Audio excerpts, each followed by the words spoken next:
Sometimes you have to slow down so that you could pick up speed. And what do you want to slow down for? You want to slow down long enough to at least assess your reality. How do you do less and achieve more? Is it possible to do less and achieve more? What do you think? Possible to do less and achieve more? Is there a difference between activity and productivity? The whole concept of working hard, I think, goes back, into the 40s and 50s, when people were laboring in fields and laboring in factories, and you had to go in and put in a hard day's work or a good day's work. So ask yourself this question: is it possible to work less and achieve more? Is it possible to work less and achieve more? Yes or no? Let me give you a very, very quick example of what I mean. How many of you, and you've seen me do this in the past, how many of you have ever tried to solve the Rubik's Cube? Anybody try to solve the Rubik's Cube ever? Now, why is it that you can work really hard trying to solve the Rubik's Cube and never solve it?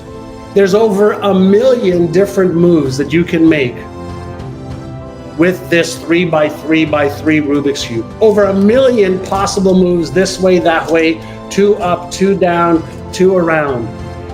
So why is it that you can work hard and do more and achieve less? Anybody ever solve the Rubik's Cube, right? You tried, you were bored, right? You were bored because there's so many possible options. Is it possible that you have some disempowering or bad habits around working hard, but maybe you're not being efficient and maybe you're not being smart? Maybe. Is that possible? So I want to give you a few things that you can do to work less and achieve more. So is the algorithm to solve the Rubik's Cube readily available? If you are committed to solving the Rubik's Cube, is it readily available if, for example, you go to YouTube and you have somebody walk you through the exact steps you need to take? That's one way to go from trying a lot of different possibilities, right, to finding out a path to achieving the goal faster. Do you think if somebody showed you the algorithm or the steps, it would be faster and easier?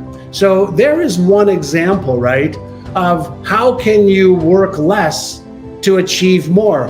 And that's called what? Does anybody tell me what that's called? Well, other than being smart. What's it called other than being smart?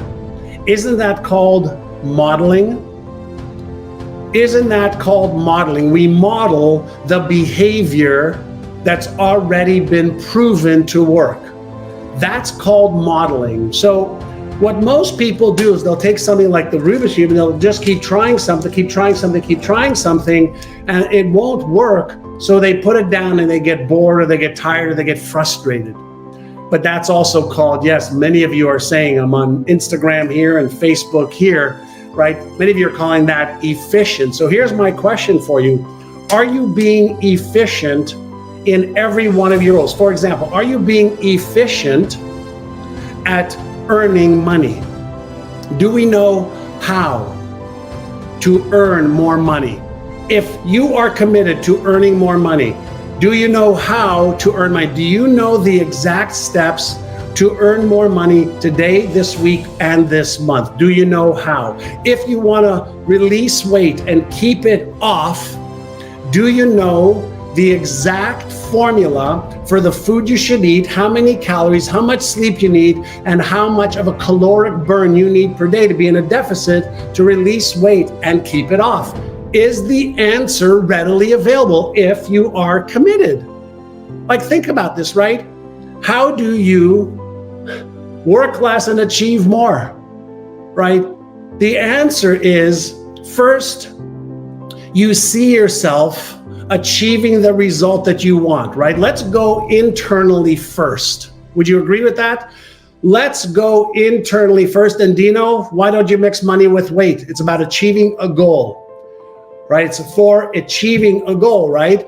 And so when we are looking to achieve any goal, would you agree that there's a way of thinking that when you think that way, okay, it is the right way of thinking? Would you also agree that there's an emotional state that you need to be in?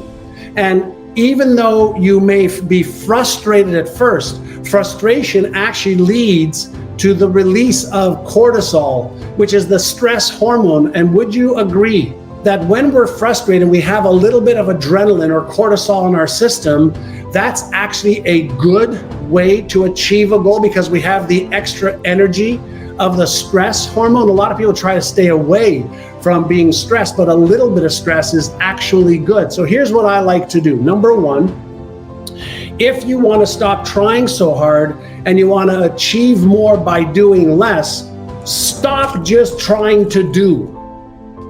Here's what you need to do first. You start off, number one, with getting a vision in your mind of the end state that you want. This is what you might have, but this is what you want. This is what the end state is. So the first thing we always want to do is we want to give our brain a visual representation of whatever it is that we want to achieve completed.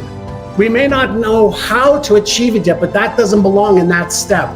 So step number one is look at the visual that you want, whether it's for your health, for money, or business, your relationship. See it in its end state, part one. Part two, how important do you think self-talk is?